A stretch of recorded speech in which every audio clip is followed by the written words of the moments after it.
আসসালামু আলাইকুম সুপ্রিয় দর্শক, কেমন আছেন সবাই? আশা করি সবাই ভালো আছেন। পেঁয়াজের পাইকারি হাট থেকে কথা বলছি আমি, ইয়ামিন পারভেজ, আর আপনারা দেখছেন দোবন টিভি। দর্শক বন্ধুরা, পেঁয়াজের দাম বেড়ে গেছে। অবশ্যই আপনারা গতকালকের ভিডিও দেখছেন।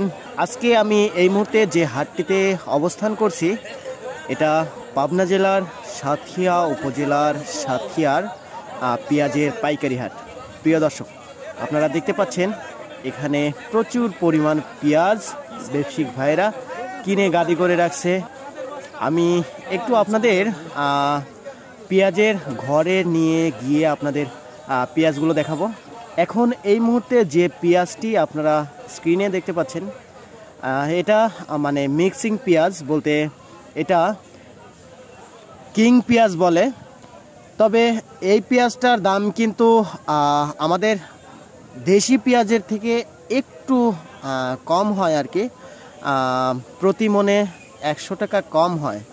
তবে দাম যদি পেঁয়াজের ভালো থাকে তাহলে কিন্তু দামটি সমপরিমাণেই যায়। তো প্রিয় দর্শক, আমরা কিন্তু প্রতিদিন বিভিন্ন হাট বাজার থেকে বিভিন্ন ফসলের পাইকারি বাজার দর কিন্তু আপনাদের জানাই। তো সেক্ষেত্রে আপনারা এখনও পর্যন্ত আমাদের চ্যানেলটি যারা সাবস্ক্রাইব করেননি, চ্যানেলটি সাবস্ক্রাইব করে রাখতে পারেন। সেক্ষেত্রে আপনারা প্রতিদিন বিভিন্ন ফসলের রিভিউ দেখতে পারবেন। প্রিয় দর্শক, আজকের বাজার দরে পেঁয়াজের বাজার বলতে পাইকারি বাজার দর আমরা জানছি।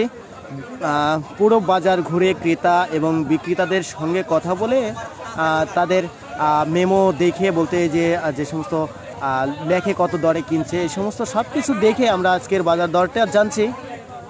1500 থেকে শুরু করে, বলতে কোয়ালিটি ভেদে 1500 থেকে শুরু করে সর্বোচ্চ আমরা শুনছি হলো 1600, 1650, 1700, 1750, 1800 পর্যন্ত কিন্তু বাজার শুনছি। সেক্ষেত্রে 1800 আমাদের দেশি পেঁয়াজ, যেটা বলতে তাহেরপুরি পেঁয়াজ বলে, সেটা কিন্তু ভালো দর যায়, ভালো মানের দাম। আর ওই যে লাল পেঁয়াজ কিং পেঁয়াজ বলে, ওটার দাম কিন্তু একটু কম যায়, বলতে সবসময় 100 টাকা কম যায় আর কি। তো যাই হোক সুপ্রিয় দর্শক, আজকে সাতক্ষীরা পেঁয়াজের পাইকারি হাট থেকে এই ছিল পেঁয়াজের রিভিউ। আপনারা যে যেখান থেকে দেখছেন চ্যানেলটি সাবস্ক্রাইব করে রাখবেন। ধন্যবাদ সবাইকে। খোদা হাফেজ।